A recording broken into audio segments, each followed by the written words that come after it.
Good afternoon. Happy Friday to everyone. Savva here from Savva Talks Football, and special guest today, we've got Crackers, Mr. Cracknell.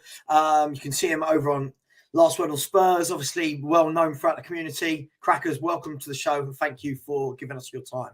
No, thank you, and hello everyone. Thanks for inviting me on, Savva. All good. No worries at all. Listen, I think look, we just had a small chat off air, and I think a lot of people are tuning in expecting to see these kind of explosive fireworks as though we're completely different. But when I watch your views, I do think there's a lot of similarities in what we say. So before we kind of get into this whole kind of, it's kind of talking about ENIC and about content, about YouTube channels, what's your overall feeling of the club at the moment? Where are we? Because you've got the fans that say, well, we're fifth, Champions League knockout stages, so it's okay. Other fans who are like, we're a shambles, we've not signed anyone, we're dropping down the table. Where do you sit with all of that? Well, that's the problem. There is no feelings at the moment, is there? There's just this moribund feel. That's probably the only feel, is no feelings. It just seems devoid and flat and rudderless at the moment, and almost to the point of a lot of people just shrug their shoulders and blow their cheeks out. So you know, there's certain elements of anger within it all, but at the moment it's just flat. It's absolutely flat at the moment, and you know, just no feel good around the place at all. And do you think that is kind of transcending onto the fan base? Because listen, look, you've supported Spurs a long time. I've supported Spurs a long time. We've seen the fractures within this fan base before, right? I don't think we've ever been truly united at any one time. But for me, it just feels like it's getting a bit nasty. It feels like it's I feel like a lot of people are actually saying the same thing, but because they're coming at it from different angles, everyone's trying to attack absolutely everybody else. And it's not good for the fan base and for the football club, is it? No, not at all. There's a lot of fractions, you know, within the fan base at the moment. When you've got poor results, poor performances, that's always going to be intensified and magnified as well. There's not enough bend and lean either with the fans. You know, there's no, I see it this way, you see it that way. And it's like, well, no, you're wrong because you're not seeing it totally my way. Right. You know, there's got to be a little bit more respectfulness of where everybody's coming from here, because it's a lot of people are screaming and shouting, but then a lot of people are saying the same things in a little bit more moderate, toned down, diplomatic way. But ultimately, you know, we're all saying the same thing. So, you know, and that needs to blend and just come across, you know. So it's at the moment, because of the way things are as well with performances and what's going on upstairs and in the dressing room and everything else, everything's just all magnified. And I think people just really need to take a little bit of a breath, take a step back and just calm it down a bit, to be honest. Yeah. I mean, look, let's get into it then. So, look, the biggest thing within our fan base, and it's become the biggest thing in the last, I would say, in the last 2-3 years more, let's say since Potter's gone, I feel like the biggest thing in our fan base has been this whole ENIC, Levy, in, out. Let's call them Leanic for E, so I don't have to keep saying ENIC and Levy. This has been the big divider for me. Now, look, I've openly said, and I said to you off air, and I don't think it's a secret within the fan base, I do not want these owners here. However, I am of the opinion as well, Crackers, that just because I think that doesn't mean that I can't think other things are true at the same time. I.e., I'm getting a lot of stick at the moment because I don't particularly like Conte. But if I don't like Conte, it means I must be backing the owners. And that's where we're at now. You can't have more than one thing being the case. So I suppose my question to you is this: where are you with the whole owners piece? I know we talked about it briefly off air, but where are you with the whole ENIC, Levy out, the movement, the people that are running these movements and looking at protests? How do you feel about all of that? Well, with ENIC, look, within certain constraints, I don't care who runs the club, to be Right. honest. I don't care if it's Joe Lewis, Lennox Lewis, or Leona Lewis. I don't care. It could be any one of them. What does it matter to anybody who owns the club? She'll probably be performing at the stadium soon, Crackers. So you'll get to see your dream come true there. Yeah, lovely. You know, so what does it matter? You just want somebody to run it right and to give the football decisions to football people, and they take care of the other side of things. Have a vision, have a plan, have a roadmap, and stick to it. Be brave. Go with your manager, you know, and just away you go from there. History is suggesting that's not going to happen because we're now, we've 13, 14, 15 managers with a couple of interims and what have you. So history kind of says that that's not going to happen, and we're not going to get that. So that brings us on to ENIC out or Levy out, because I think there's two different things as well. You could still quite easily have ENIC running or owning the club, but somebody else that comes in with a little different bit of vision to Daniel to run the club.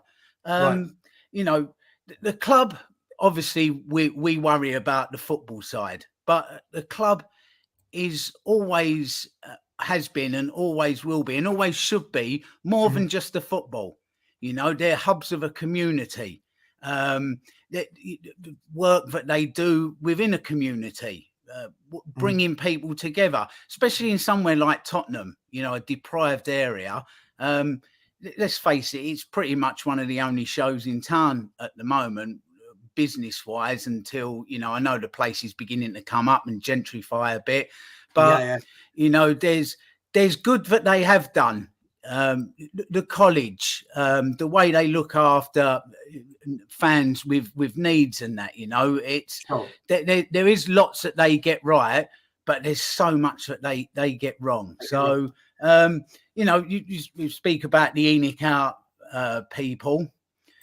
I think this is where the problem now lies, because there's quite a vocal, I don't know if it's a majority, but there's a vocal amount of people that are just plain nasty in with it. And do you get where I'm coming from? And I think that's actually playing into the hands of ENIC, because it's putting a lot of people that are of a more moderate nature off of getting too involved, because they just don't want to be tarred with that same brush, you know. I was saying last word on Spurs last week when David Gold died, and seeing tweets and stuff on social media about why are they so lucky? Why can't that be us? Why can't that be Levy? Why can't that be Joe Lewis? You know, and it gets hashtag with ENIC out or Levy out, and people look at that and go, I don't want to be part of that. That's just disgusting, and it is disgusting. So, you know, there needs to be this toning down. It needs to be a little bit more grown up, a little bit more sensible.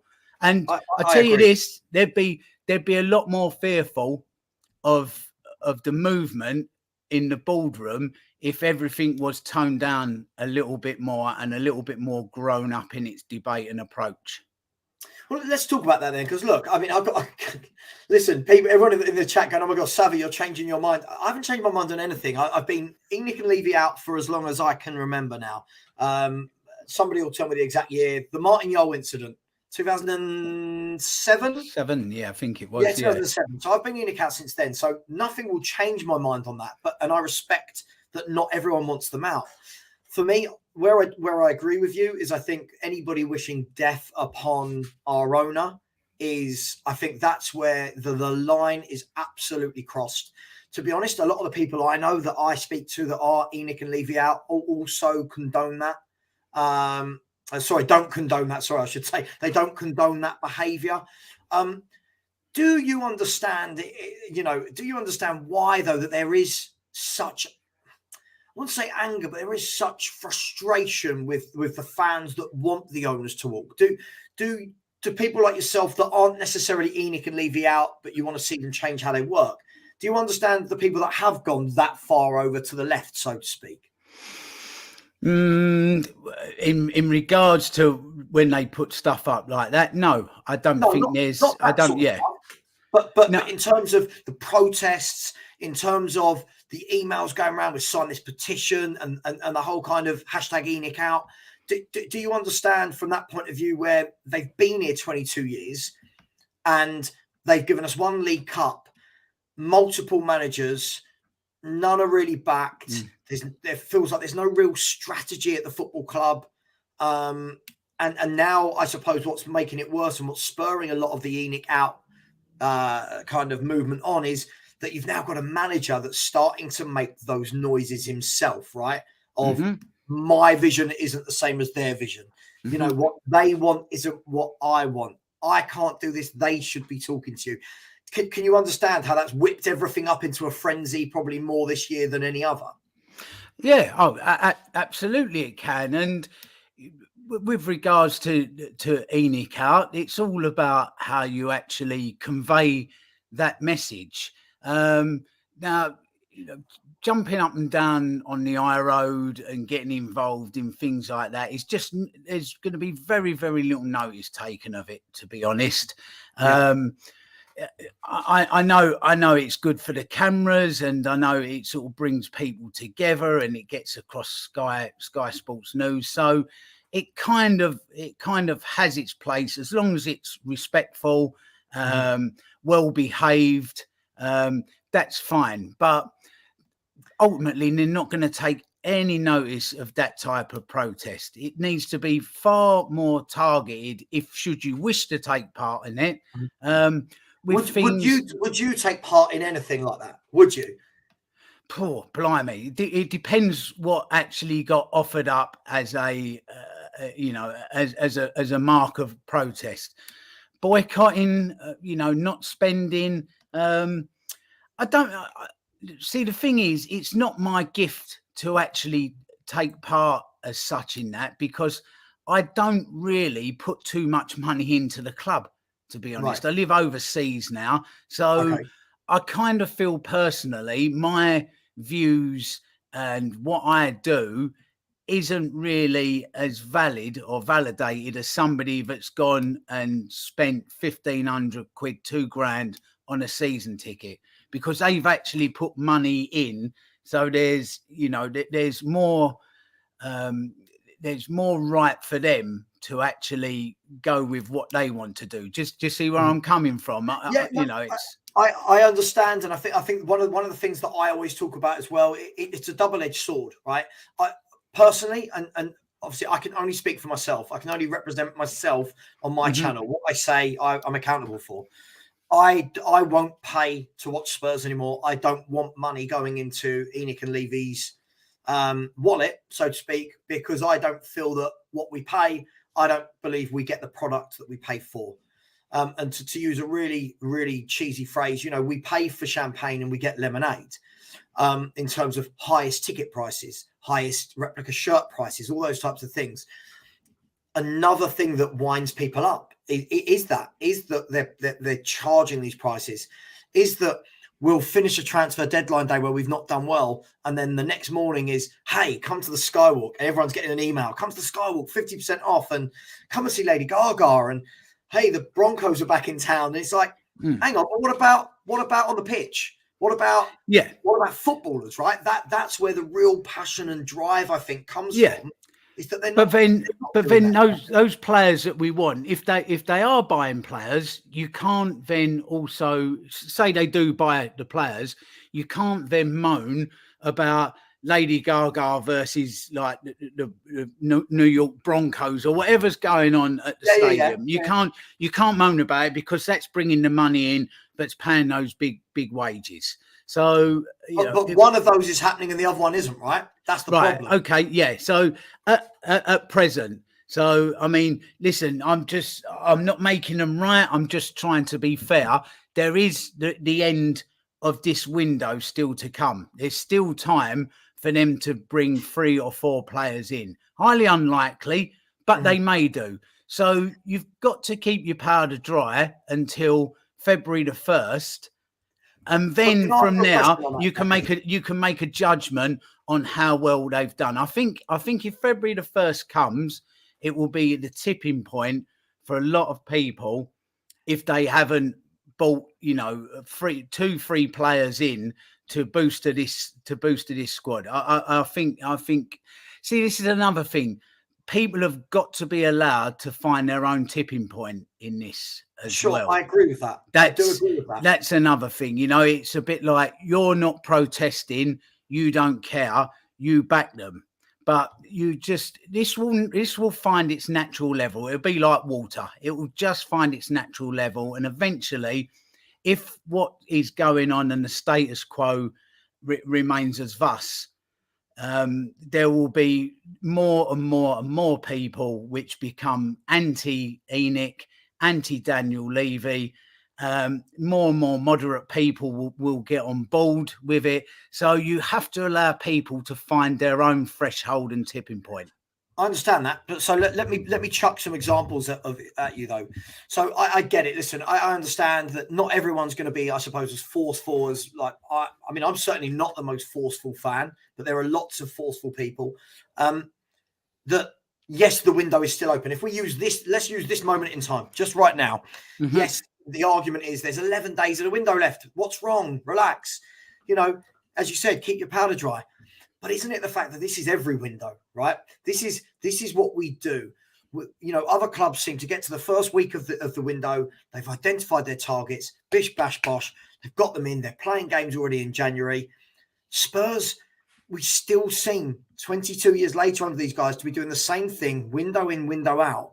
And then the answers from the fans seem to be the same answers every time of, well, the window's not shut yet. Let's wait and see what happens. Because we know, Crackers, what will happen is if we don't have a good window, this window, which at the moment it's not looking like it's going to be, the window will close. And then you've got that army of people that go, well, let's wait and see what happens in the summer because it's not easy in January. And then the cycle goes on and on and on. I don't think that's the case now, though, Savva. I think the game's now changed. When it was the old stadium, 34,000 people. Yeah. Revenue streams were limited. Hospitality was limited. Everything was limited. So there was a case of having to cut your cloth accordingly there. Yep. Which was followed very, very closely by the pandemic. Now the stadium's up and running. The pandemic, thankfully, is behind us. The concerts are being booked. The NFL's being booked. So I think from last window and this window going forward, I think that if there's not significant backing in those windows, people will go, well, there's nothing really to hide behind that now, and there's no excuse. How long can we say that? Crackers, how long can we say that? Because do you know what? 5-6 years. Listen, I've been on this this Levy ENIC out train for so long now that it just all warps into one. But the problem is, for years now, I've heard, well, once the stadium's built, we're like, okay, check. Once the training ground's built, okay, check. Once Champions League's got, check. Once you get the world-class manager, check. So then we get to the summer and you're like, right, come on, there's no excuses. It doesn't happen. Yeah. Right? Now we're in this window. It's, again, well, blah, blah, blah. Next summer, there'll be an excuse as well. Surely, you see, at some point, they've got to put up or shut up, right? They've got to bring this club forward. They're watching all of our rivals. We've just watched Arsenal in the last 48 hours sign 2 players. This is a team that are top of the league, 8 points clear of the league, 14 points clear of us with a game in hand, 2 games in hand, buying centre-back reinforcements, buying an attacking option reinforcement with Trossard. And they're sitting with us watching players like Tanganga, Dyer, Davis, Royal, Sessegnon. Not good enough. That's just not good enough. But I think this is where I'm saying to you that the tipping points, it will find its natural level. It will get to the end of this window, and if they haven't done anything significantly, there'll be more people that go like, you can stick this up your ass. I'm done. Like, I want you lot gone. And then there'll be another lot come the next summer, and there'll be a point where becomes a huge amount of people, and it becomes a But real it's issue for 22 them. years though, Crackers. Like, I get Yeah. it. I get that we've all got different tipping points, but listen, it's repeat behavior, and this is the thing for me. It's repeat behavior, and if we assign that behavior to any other walk of life, whether that be personal life, business life, it wouldn't fly. It wouldn't work. If you were in a relationship and one person did something and said to the other one, you know, if you keep doing that, I'm going to leave you, right? They are going to leave at some point. You kick a dog enough times, they bite you eventually, don't they? Right. So, but that's not happening in our face. That is where I think one of the conversations I think you and I need to have is, and listen, I agree. I really appreciate you coming on board, etc.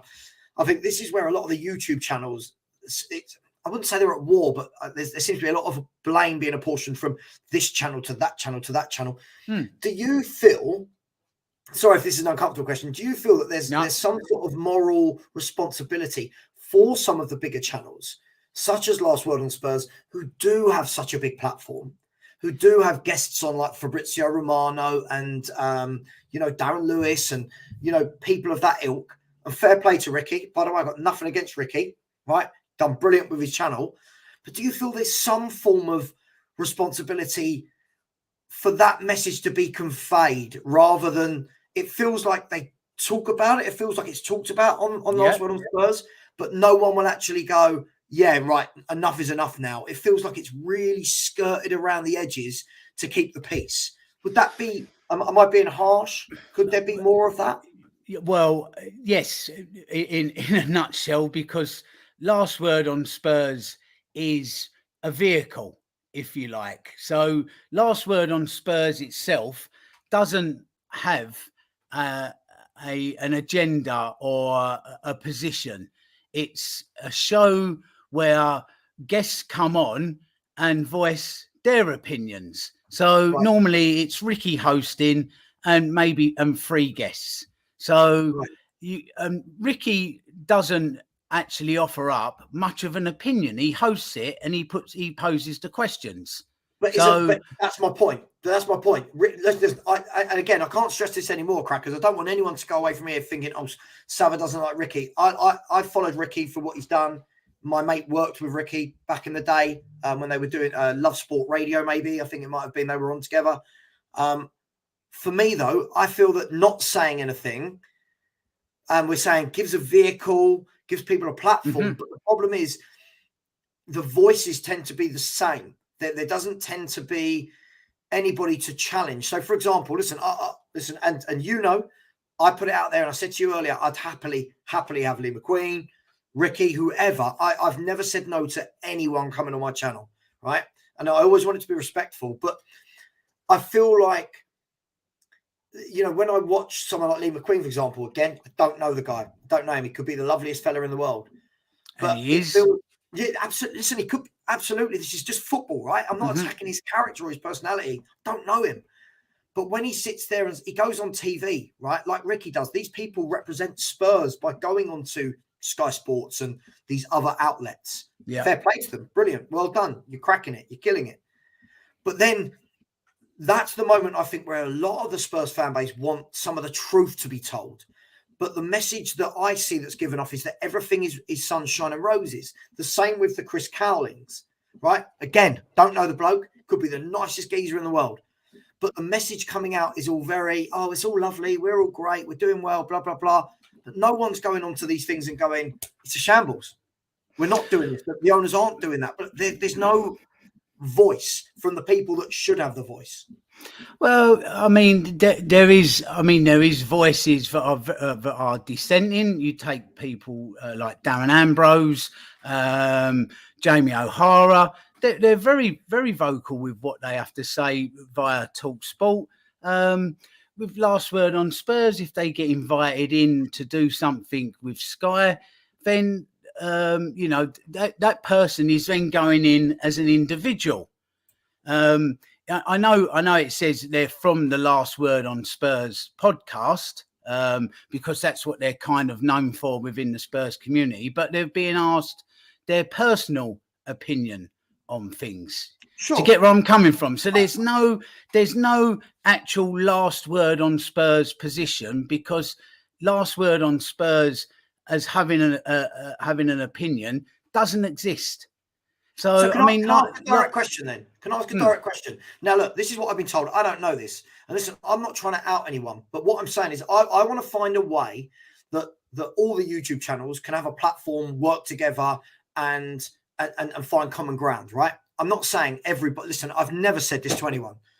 I'm Nick and Levy out. That's me, right? Yeah. I can't tell you to be that. You can't tell me not to be that. That's life. But what I would like is for us to get some sort of common ground, to get to the point where, you know, the shows have inter-shows where maybe someone hosts and someone from each show comes on and represents and debates and talks. My only issue is this. I feel that some people have got a bigger platform to make a noise about the club that don't. So what I mean by that is this. If I look at some individual examples from across the YouTube world, right? And this is only the YouTube world I'm talking about right now. You look at Lee Gunner from an Arsenal perspective. Yeah. Lee Gunner has, love him, hate him, agree with him, don't disagree with him, has always been there calling out the club to his huge audience. And he has got a huge audience of, they've not done this, they've got to do this, right? Mark Goldbridge from the United Stand, or now whatever he does, his own TV, has always been very vocal. This has got to change. The owners have got to change this. Whereas I feel that Spurs' biggest channels, all of Spurs' biggest channels, seems to be very like that. Now, that's their prerogative, but then can you understand from that point of view why people then get frustrated that that sort of thing isn't talked about in as much depth, Sorry. Well, I mean, last night we done nearly 2 hours on the ownership of the club and where we think it's wrong and ways that could change. So again, you know, we cite somebody like Goldbridge and other clubs. People vote with their feet as such with these things. So, I mean, last word on Spurs has got a big audience. And that's the type of content they offer.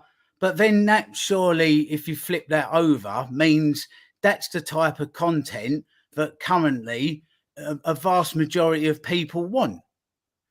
Do you get where I'm coming from? Now, if somebody's offering content that's a little bit more ballsy with their opinions on the club, either pro or anti, and that resonates with the majority, people will go and watch that and less last word on Spurs. So, you know, the content is there at the moment for those that are a little bit more evangelical for Levy out and Enoch out.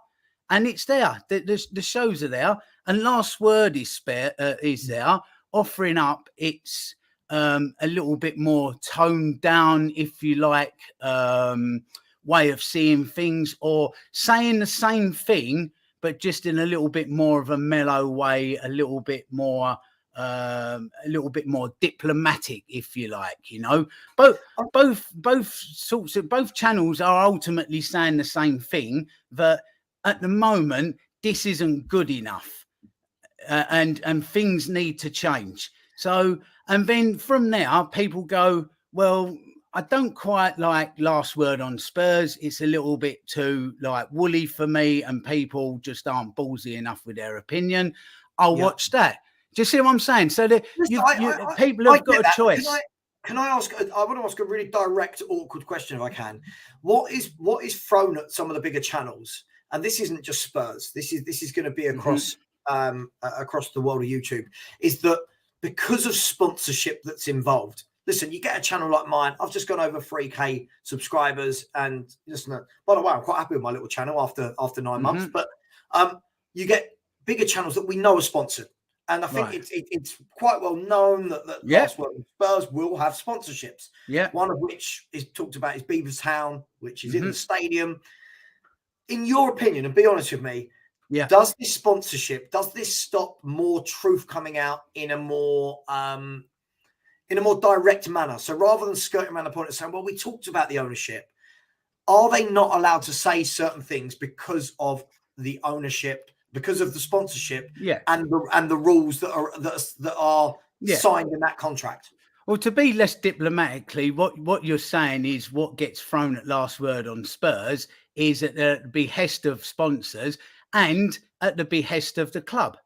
Right, So sure. now, you know, I've seen all sorts of, you know, I'm flying back to and from Lanzarote to the UK in like an ENIC-owned private jet, but I'm getting free tickets, that we get this, we get pay, everything. I'll tell you a little truth here now. I actually probably get more problems with the club than I do get any benefits. And my benefits from them are zero. During all the time. But what about Ricky and Lee? What about, for example, those two? I've got, again, no problem, but I'm just asking. I just wonder. Look, okay, so I'm the sort of person, right? If somebody comes to me now from anywhere, whether it be a YouTube channel that wants to buy me, you know, Manscaped, all of these different people that approach you about sponsoring. Yeah. I wouldn't take any sponsorship deal. I don't care if it was 10, 15, 20 grand a month, if it meant that I couldn't say what I want to say, because then all of a sudden I'm not Richard Savva. All of a sudden I'm now a mouthpiece for sponsors. Yeah. That, I suppose, in a nutshell, is I think what is being thrown at, again, not just them. I suppose you could chuck that at Expressions Oozing. You could chuck that at We Are Tottenham TV as well. Listen, and no one's knocking anyone for building a great channel, but does that stop them saying what they truly feel? Because they can't be happy with one trophy in 22 years. They can't be happy. No, and this is exactly what we've been saying in the way that the guests that come on say it. So, in order for Last Word on Spurs to be able, but wanting to tone things down because of any sponsorship deals or anything collusion with the club, that would involve a collusion between those that appear, because, as I said to you before, 3 guests and Ricky. So the 3 guests put in roughly 30% each of the, you know, with what they say, and Ricky with about 10%, asking the questions and throwing in the odd bit of what he thinks. So I go on regularly. Now you can only take my word for this, that I have never, ever been asked to take a position on anything or give an opinion in a certain way. Never. And I'm just asking a question, Crackers, right? Yeah. As I said in the text last night to yourself, I said, if Ricky said to me, oh, you need to sort of like take a position a little bit more mellow on this, I'd tell Ricky to stick his channel up his arse. Right, yeah. Simple as that. I'm just simple as that. The number of things you hear across this YouTube world are crazy. So I'm only asking questions. I'm not digging out. I suppose the point I'm trying to get at is, in a world full of so many people now that in the Spurs community that seem to have lost their patience, that found their tipping point, if we put it how you put it, that are really frustrated with the club, it just feels that isn't replicated with some of the bigger channels that do have the platform to say what they think. Now, look, I'm not sitting. Let me just jump in now, because I just see, because I'm seeing some of the comments as well, like Gaz Spurs. I mean, this is absolutely typical. If you can put it up on the screen, or I'll read it out. Our Last Word on Spurs, scared of not being able to play football with the journalist at the stadium at the end of the season. See, these are one of the silly misconceptions that you get, that people seem to think that this is actually the club inviting people along to go and play football at the stadium. It's not. The stadium is hired out by somebody. Like last time, there was a game of football not so long ago, but about 9 months, a year ago, there was a game now. And if I remember rightly, I think that was Nike that actually took the stadium and then invited these people along to play. So, you know, I don't know why, but people, because it's actually at Tottenham, think it's Tottenham that's bringing those people along to do that. It's not. These are private companies that do this. It's like sometimes I'll go to Spurs and I'm very kindly invited to go and sit in a box or to do something corporately. But this will be somebody that's already bought those tickets from the club, and then I'm the guest of, like, you know, Acme Cleaning Services or something like that. So this isn't Tottenham giving this to me directly. You know, I'll be honest, you know, I do the Legends Nights, don't I? And I know that the club really don't like me doing the Legends Nights. They don't want to do them themselves, but they don't like me doing them either, because it's something they can't control, what gets said and what goes on at these nights. Now, I keep those nights very, very neutral. And even going forward with things being really, really bad, you know, or getting much worse, I'll ask whoever's guesting what they feel about Tottenham at this time. And then they'll have their say. You know, whoever's the guest speaker might say, no, this is, like, you know, this is awful, I want them gone. And others will be, well, to be fair, the club's this, the club's that. So I just ask the questions, and then I speak to them about their career. I keep the politics of the club out of it at those sorts of nights, because people have come along to be entertained. So I never ever, because, you know, maybe the club's actually watching this now, or somebody from the club will watch this back, but I know that they don't like me actually doing these nights. So I'm actually more disadvantaged than I am advantaged with. I've had down the years since I've been doing this sort of work. I've started when I was Sky doing the Fan Zone, and then going on to do the Legends Nights, and then doing some pods. I got invited by Under Armour to the old stadium many years ago, and took my my eldest lad as a little one, because he got a chance to play on the pitch at half time in a game. That was from Under Armour.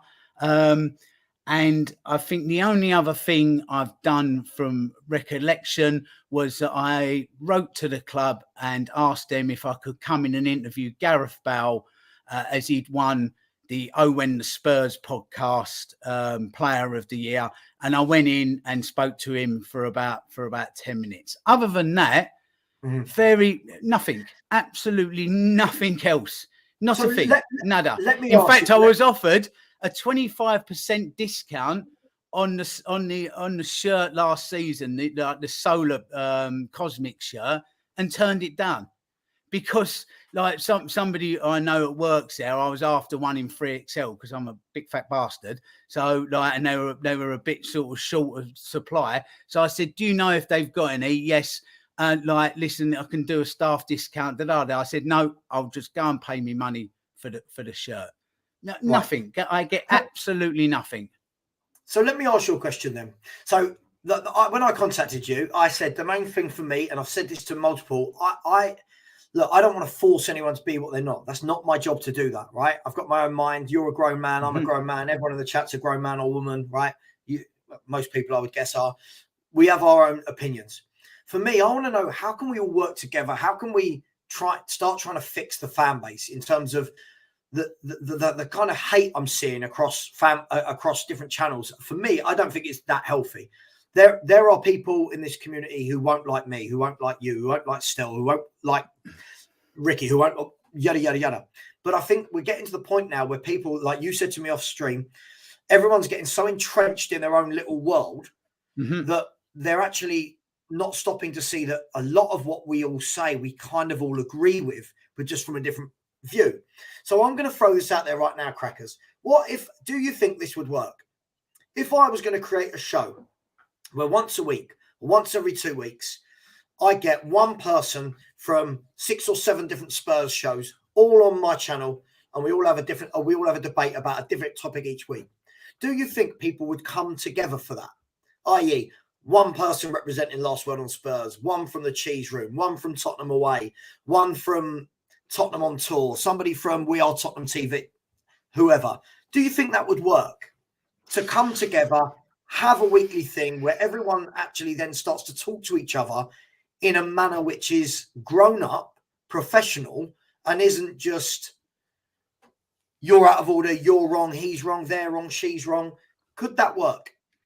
In theory, it could, but I think where that falls down is that some people running channels to the more extremes are possibly, I'm not even going to say possibly, I believe that they are in this to going and clout chasing and trying to get a little bit more infamy rather than what's the good for the club. They might have a certain amount of the club's interest at heart, the overall, Tottenham Hotspur and the direction. But there's a lot of personalities out there that are running shows that are in this for their own personal gain. Do you get what I'm saying? And the infamy and getting some. So I think if you brought everybody together, isn't everyone? Let's be really, really honest here. I'm going to chuck myself into the equation here. Let's be fair. When we start YouTube channels, right? We all come on and it's listen. I just want to talk about Spurs and blah blah blah. As it grows, there are certain benefits you get from that.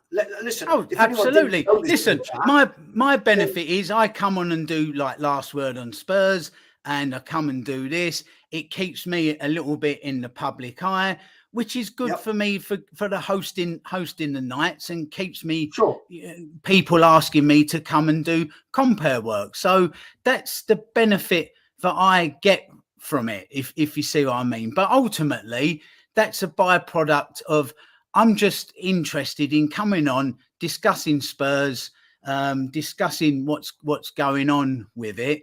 And the benefit I get from that is not sort of not tangible, if you like. There's a rub off from it whereby it just keeps me, with in the eye of people as such, somebody that everybody go, oh, I know him, so I'm only being honest here. That's so that's a benefit, if you like, that I get. The other thing that sort of keeps me coming back to do, especially Last Word on Spurs, because I do occasionally go on to the Spurs show, occasionally do Holly's show as well. I actually just get on with all the boys on Last Word on Spurs, and the girls from there as well, with Christine that comes on, and they're people I like. I like spending time with them virtually or in person. I've been friends with Ant for many years. Ricky's one of the nicest, most genuine guys I've ever met. Jason, Lee, John, all of them. I just get on very, very well with them. So not only is it, a good, it's a good catch up for me. I enjoy the social aspect of what we're doing. If this was a pottery club and those people are there, I'd be going to the pottery club every week. It just happens to be that I came together with them through a show. Listen, I get it. And by the way, I'm not sitting here having a pop at Last Word on Spurs at all. I think what I've seen is lately I've seen a lot of people coming over to certain channels and spamming them and saying this and that. So I thought I would step in and say, okay, I want to have the chat, because I think, listen, there's probably a lot of people in the chat who want me to go, rah, rah, rah, rah, rah, you this, you that. Rah. I don't want to do that. I want to have conversations. I've made mistakes in the past, and listen, I'm not happy with some of my behavior in the past. People like Jason McGovern, who for the first time ever is in my comments, won't let that go. That's cool. But I just feel that there should be a little bit more collaboration with people.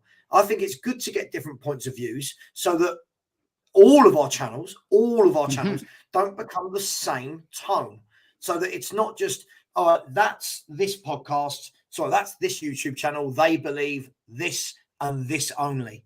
Right, I said that to you off stream. I truly believe that more than one thing can be true at once. So I wanted to try and get something like that to start moving, but I don't think I'd get the buy-in from the bigger channels because we're not as important. That's something that's thrown at bigger channels as well. Is, are we just the little people that are looked down upon because our view is different? What do you make of that? No, I think that's unfair. To be honest, I mean, you've said last night. I said I'll come on and I'll do channels. yourself invited me. I've had invites from a couple of others. I'll go and do those as well, and just explain the position of where Last Word on Spurs is as such, even though they don't have a position. I'll just try and explain how that show comes together.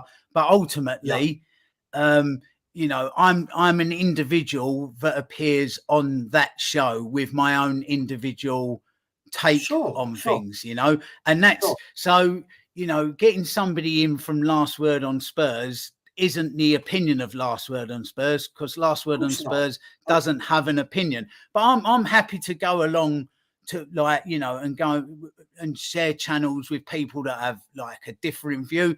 You know, coming in today, obviously people in the comments here sit in a different sort of mindset to what they mainly do over on Last Word on Spurs, because I don't know, maybe they thought that you and I were going to be like, you know, spitting fucks at each other. I don't know, like the problem you've got when people say this in the YouTube world, when I see people going, and we spoke about this last night and today, when I see people going, so-and-so's debating so-and-so, it's going to be mental. I always think, well, straight away, if you go in with that mindset, you're never going to actually have a conversation, because that just means you're going to be going rah, rah, rah. This person's going to be going rah, rah, rah. And there's never actually a middle ground. No, right? no. And as I've said, but that's the problem you've got, Savva. If you had this joint show that you speak of, there is some personalities out there that will go over the top, but will go in two-footed, not because that's what they believe, because it will give them a little bit of an infamy, if you like. There'll be a personal gain from it. So in theory, it could work, but as long as those people that have nefarious wants and gains to be had from it, with a little bit of personal infamy, don't do that, then it could work. But I can't see it actually working, because, as I say, there will be those that come in and go in two-footed for the sake of it, to go you know, grandstanding in front of the people, you know, that they want to grandstand in front of. So let me ask you, I've just got a few super chats I must go through because I've ignored them. And then we've got 10 minutes. So I want to ask you a bit more about the ownership. So we've got Alan Sibley, who has said, fair play to Crackers for coming on the channel. Hopefully this will lead to other inter-channel discussions with maybe 5 or 6 participants. Keep it respectful, everyone. That's where I am. Tom Markham said, does anyone on Last Word or Spurs or guests on there want Enoch out, and have they said so? If not, why does Crackers think that is? Do you want to give a real quick response to that, Crackers? I believe, again, I can only speak for myself, because it's a channel made up of independent opinions.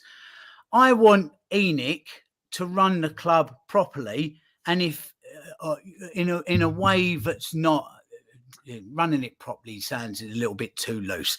I want them to run it in a different way to they are now, which resonates with most people that go to Spurs. Spend some more money, have a plan, get a manager in and stick with them. If it's going to be Conte, give him the money that Conte needs. If it's going to be someone more of a project manager type that all works on a lesser budget, i.e. like a Pochettino, okay, get them in. But I want them to get somebody in and stick with it.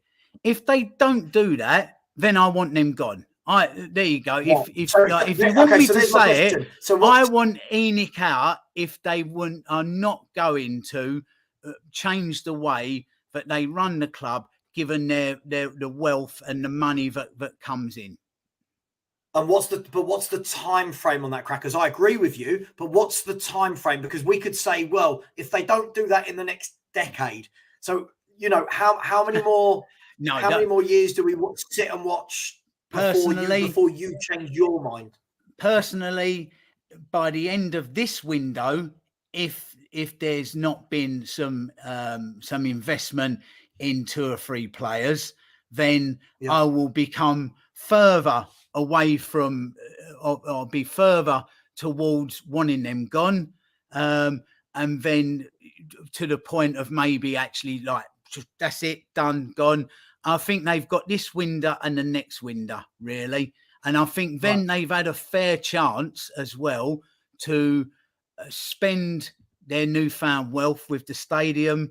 But don't forget, this isn't just about spending money. It's about spending right, isn't it?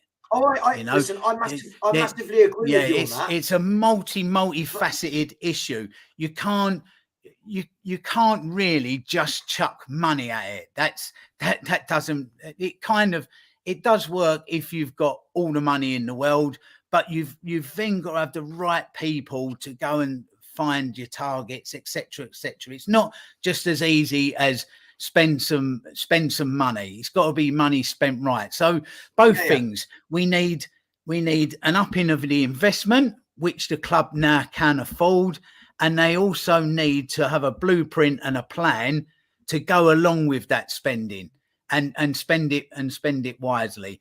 And if, you know, personally, if I don't see that by the end of this window and over the summer, then I'm done.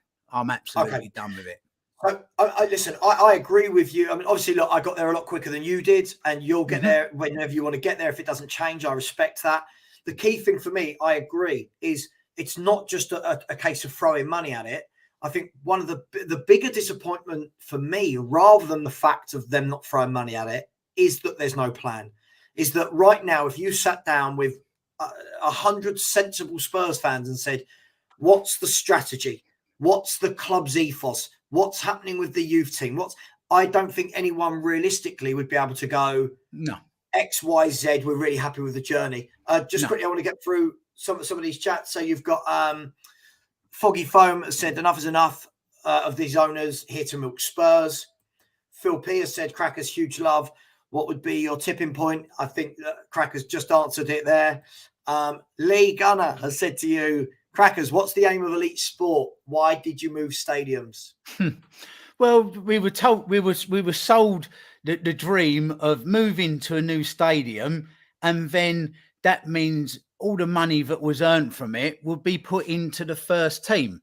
But this goes back to the point that I made, that they built the stadium, got it up and running, then along comes COVID, So, you know, they haven't had that many windows, given that they lost all the revenue streams due to COVID and that. So, I mean, that's why I think it's only fair that they get the rest of this window and going forward into the summer. I mean, they bought some.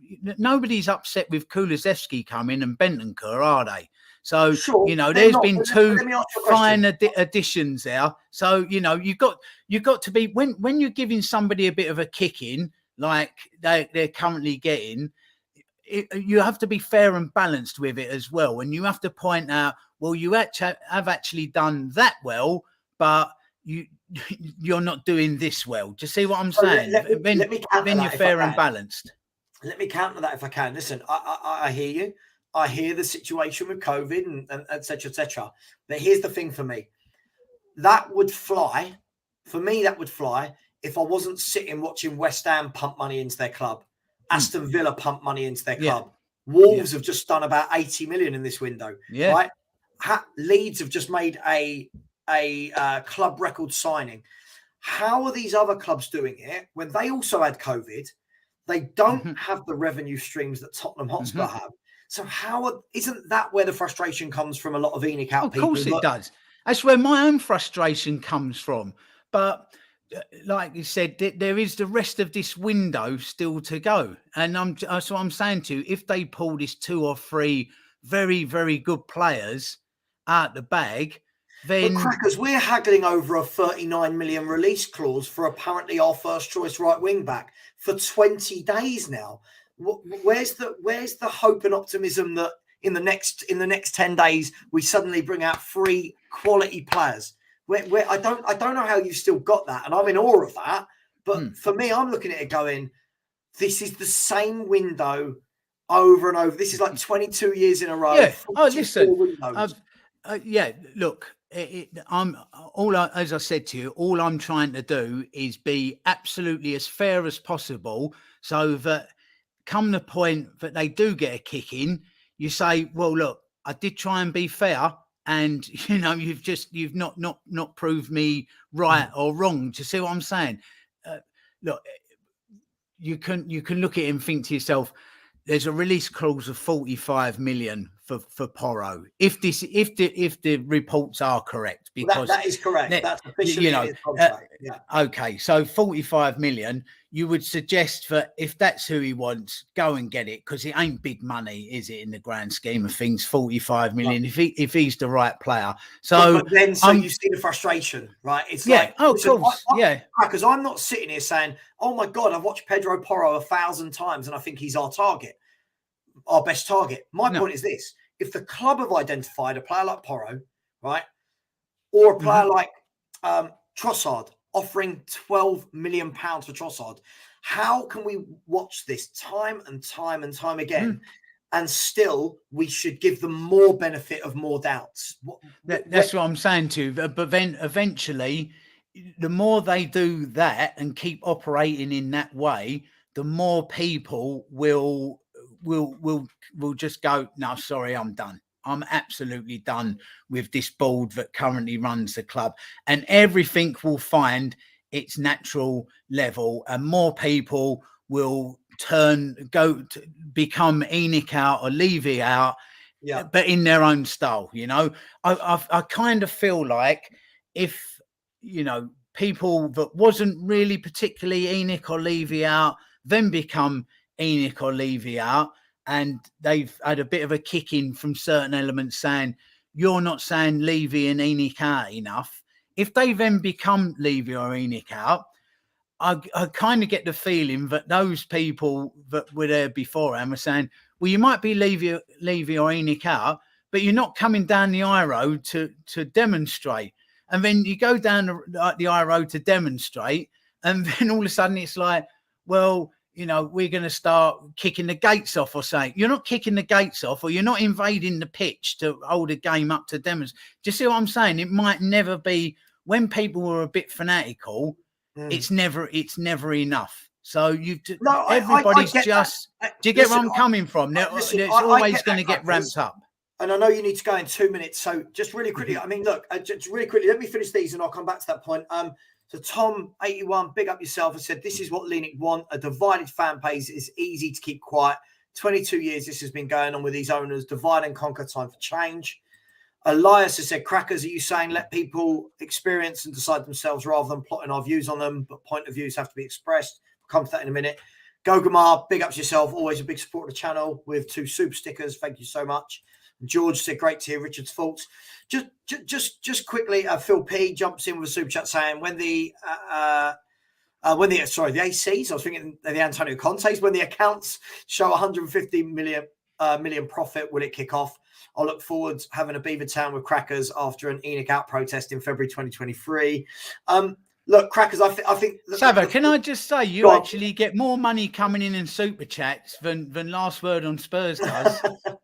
I'm telling you, that's true.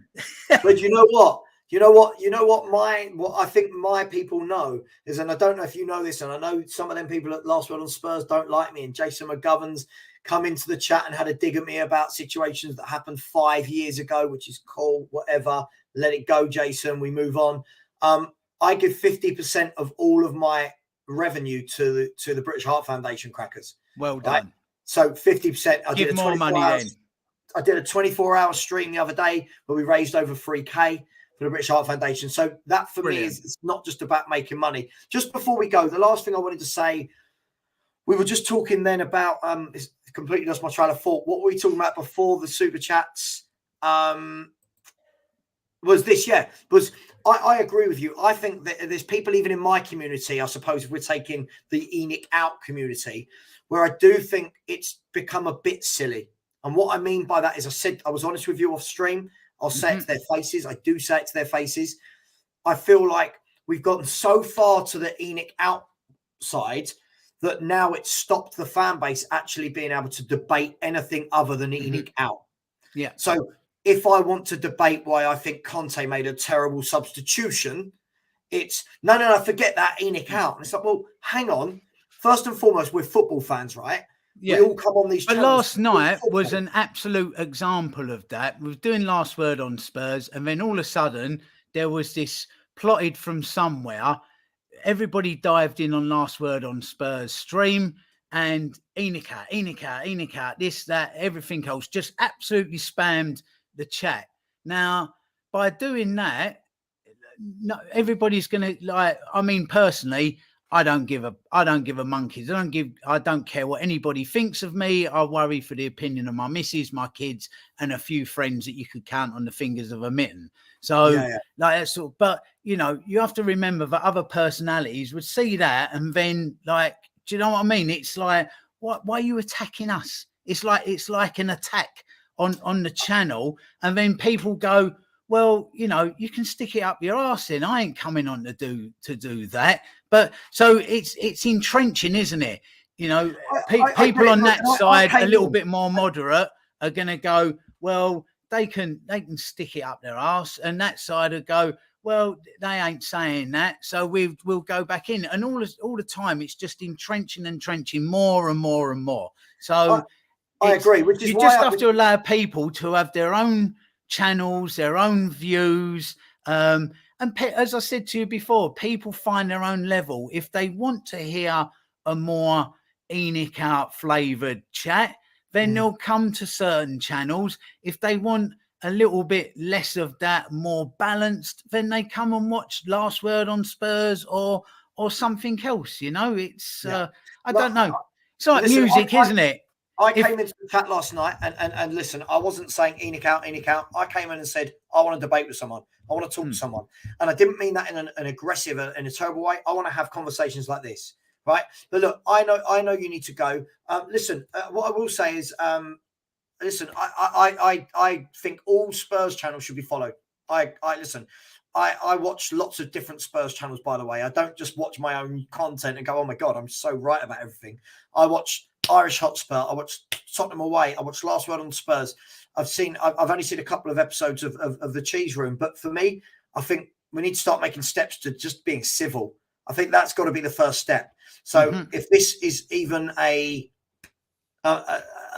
little speck in trying to get a little bit more people to speak, what I would say is I fully respect what Ricky has done with Last Word on Spurs. I've seen him go from when they were smaller, the phone-in show, to now what they asked. I've got nothing but respect for Ricky. I did try and reach out to him and say, listen, love to do a show with you. He didn't respond to me. The man works his arse off, Savage. You know that. If he does a late show, he's up till 3-4 in the morning doing stuff, and then gets up and goes and does a day job, by the way. Yeah, no, listen, I know. He's literally holding down 2 jobs to bring a bit of content, you know. But I think that's what annoys me, because I know him and know how hard he works and what he tries to create, and then sees people really giving him a bit of a kicking for it.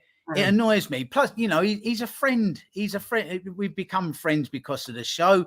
He works incredibly hard. He gets obviously the sponsorship money that comes in for running with like Beavertown and Nord, etc. But then puts money into the show as well. He pays for certain guests to come on. You know, these people want paying to come on. Put on like the Christmas show, as to hiring stuff to do the streaming, etc. So, you know, it's just there needs to be this outbreak of peace, doesn't there? So when Last Word of Spurs is on, like, there's no point coming in screaming Enoch out all over the comments. I will do my best to advise that I don't think that's a good ploy. I don't think it is.